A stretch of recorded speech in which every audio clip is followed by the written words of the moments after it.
Ivoiriennes, Ivoiriens de toutes les régions de notre pays, Ivoiriennes, Ivoiriens de la diaspora, chers habitants de la Côte d'Ivoire, chers amis de la Côte d'Ivoire. L'heure est grave. En des temps plus ordinaires, j'aurais évoqué, comme je l'ai fait l'an dernier, l'histoire de notre pays, les progrès accomplis, les défis restants à relever. J'aurais salué les exploits de nos sportifs, de nos paysans ou de nos travailleurs. Malheureusement, et croyez-moi, je le regrette, l'heure n'est pas au discours de circonstance, au discours convenu. Il vaut mieux prévenir que guérir, nous dit la sagesse populaire. C'est donc ce que je vais m'efforcer de faire aujourd'hui avec votre permission. Quand la maison commune est en danger, ce n'est pas le moment de discuter de la taille des fenêtres ou de la plomberie. À moins de 3 mois d'une élection décisive pour l'avenir de notre pays, c'est la maison Côte d'Ivoire qui est menacée, et potentiellement la sous-région, si nous n'arrêtons pas la machine infernale de l'exclusion, des arrestations, de l'intimidation et du repli identitaire. Félix Houphouët-Boigny a fait de notre beau pays le pays du dialogue.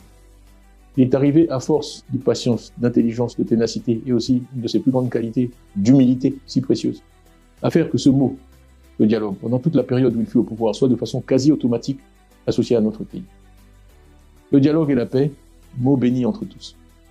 Que ce soit pour des sujets internationaux, aussi complexes que le conflit du Moyen-Orient, ou plus près de nous, la discrimination raciale contre nos frères noirs en Afrique du Sud, ou même certaines de nos difficultés internes, il a toujours prôné une seule et même solution, le dialogue, ajoutant que le dialogue était l'arme des forts, qu'il fallait éviter les conflits, qui étaient inutiles, puisque, quoi qu'il arrive, à la fin de chaque conflit, il y a toujours un moment où l'on doit s'asseoir et discuter. Je veux donc m'adresser ce soir à ceux qui aujourd'hui emprisonnent, bafouent les libertés fondamentales, enlèvent en pleine ville des jeunes Ivoiriennes et des jeunes Ivoiriens, qui ont fait du mot Sébroco un nom craint des Ivoiriens. Arrêtez, arrêtez, arrêtez. Les Ivoiriens n'en peuvent plus. Ils vous supplient par ma modeste voix d'entendre la voix de la raison. La conférence épiscopale de Côte d'Ivoire ne vous disait pas autre chose dans sa lettre pastorale du 29 juillet. Elle dénonçait, et je la cite, l'amateurisme de l'administration électorale, la fraude, la corruption, les violences multiformes. Elle appelait tous les citoyens à rejeter calomnie, diffamation et repli identitaire, et à valoriser ce qui nous unit plutôt que ce qui nous divise.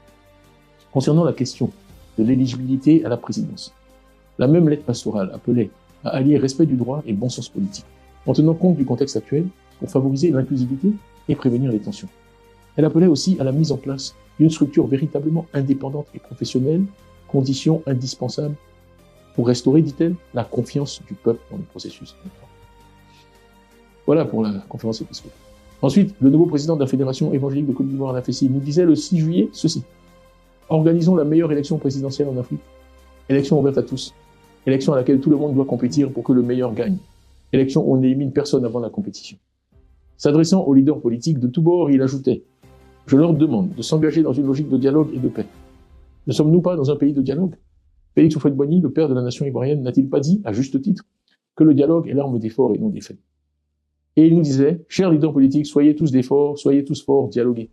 Aux leaders politiques de tous bords, le temps est venu de passer la main à une nouvelle génération. » Voilà donc ce que nous disent nos leaders spirituels. Ont-ils tous tort ?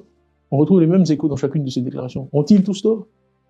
L'Ivoirien que je suis, le musulman que je suis, n'a aucune hésitation à citer abondamment la conférence épiscopale ou la Fédération évangélique de Côte d'Ivoire. Les sentiments que nos frères chrétiens expriment ici sont partagés, je le sais, par beaucoup de musulmans.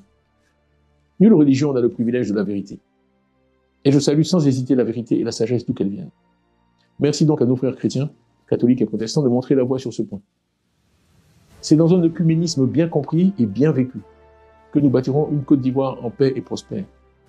Et cette paix, elle profite à tous. Et de même, la violence affecte tous.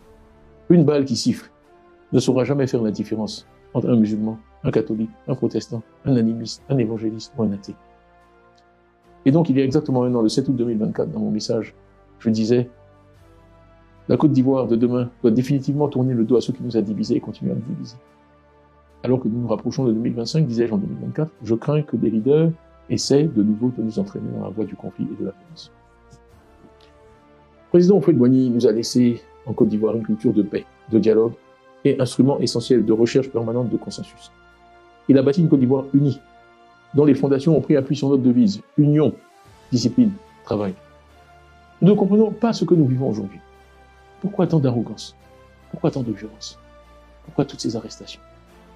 Amis de tous et ennemis de personne, comme il m'avait dit le président Houphouët-Boigny. La Côte d'Ivoire était un exemple de pays africain moderne et modèle.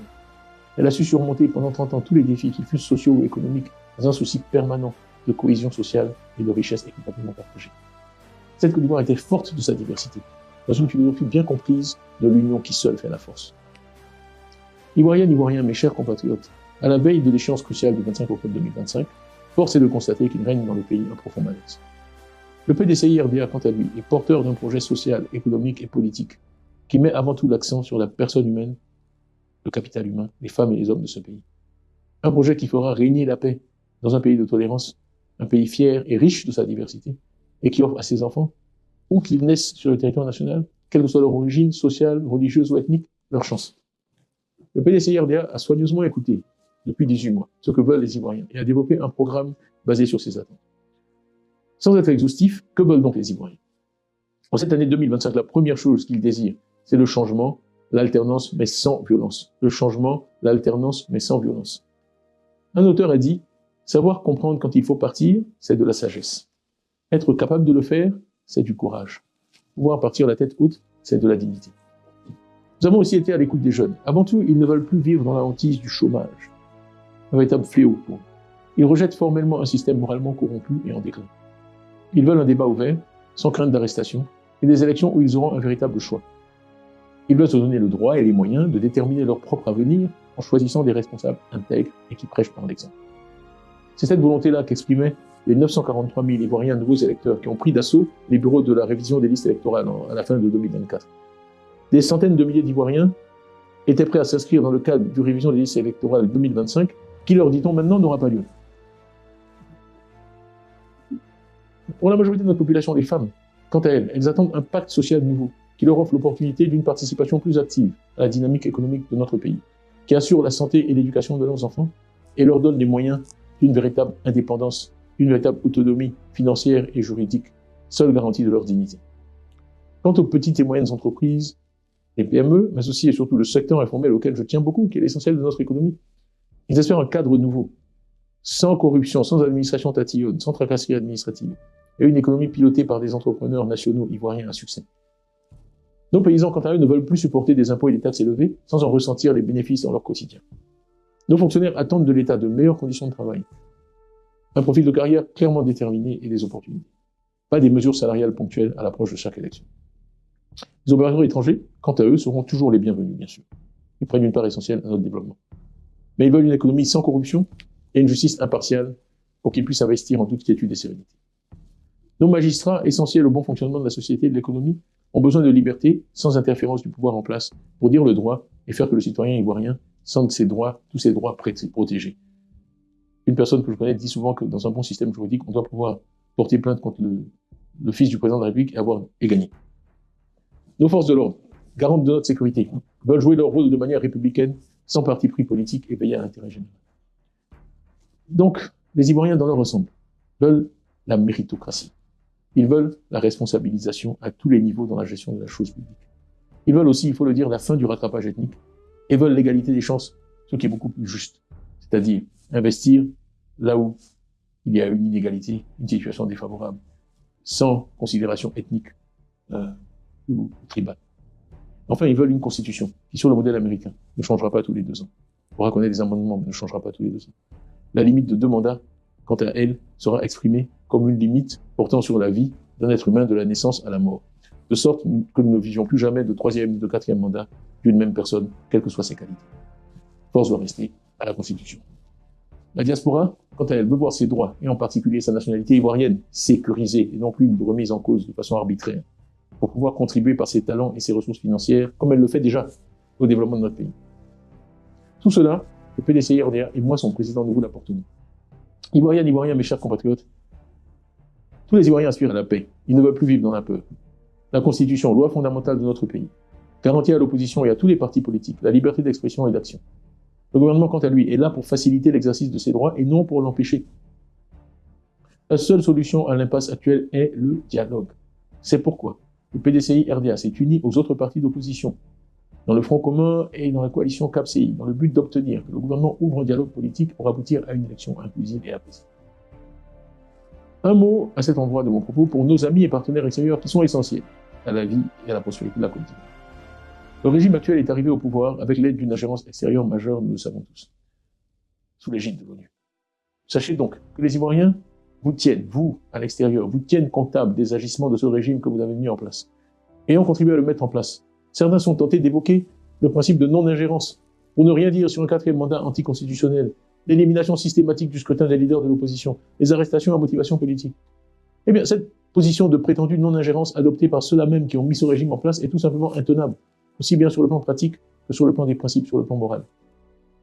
Si vous voulez redresser une certaine image et préserver les bonnes relations que mon pays a toujours entretenues avec vous, et que personnellement je souhaite qu'il continue d'entretenir, bien sûr, une Côte d'Ivoire ennemie de personne et amie de tout le monde, soyez du bon côté de l'histoire. Ne soutenez pas à bout de bras un régime usé, vieillissant, corrompu, sous perfusion et à court d'idées. Si vous faites le mauvais choix, ici, c'est-à-dire celui du court terme et des intérêts particuliers, le tribunal de l'histoire et les Ivoiriens vous jugeront durement. C'est le lieu et le moment de saluer tous les efforts déployés par l'ONU, la CEDEAO, l'Union européenne et beaucoup d'autres encore, qui ont dépêché des missions de bonne volonté dans notre pays pour que la raison l'emporte. Nous les en remercions, nous les remercions pour leurs efforts et nous les encourageons à les poursuivre. Malheureusement, à l'heure où je parle, de nombreux militants du PDCI-RDA et d'autres partis politiques sont en prison. Avant de terminer mon propos, je voudrais donc bien sûr exprimer ma solidarité et ma compassion à nos prisonniers et à tous ceux qui croupissent dans nos prisons en raison de leurs convictions politiques. Un jour, ils seront reconnus et célébrés comme les hommes et femmes de courage et de conviction qu'ils sont. Je demande au gouvernement, dans un souci d'apaisement, à un moment critique de notre histoire, de les libérer. Libérez-les. Ayez le courage de les libérer. Libérez-les tous. Il n'est pas trop tard pour éviter à notre pays de revivre un passé récent dont tous les Ivoiriens veulent oublier le souvenir. Le PDCI-RDA, par ma voix, s'engage à continuer toujours à œuvrer pour la paix, pour le dialogue, pour construire une Côte d'Ivoire fidèle à la vision originelle du président Félix Houphouët-Boigny, paix à son âme. Malgré toutes ces difficultés, je demeure personnellement optimiste, convaincu que je suis que les meilleurs jours de notre pays sont à venir avec un président élu au cours d'un scrutin inclusif, honnête, transparent, organisé dans la paix véritable. Pour une Côte d'Ivoire unie, paisible, tolérante et fraternelle. Bonne fête de l'indépendance à toutes et à tous. Vive la Côte d'Ivoire. Je vous remercie.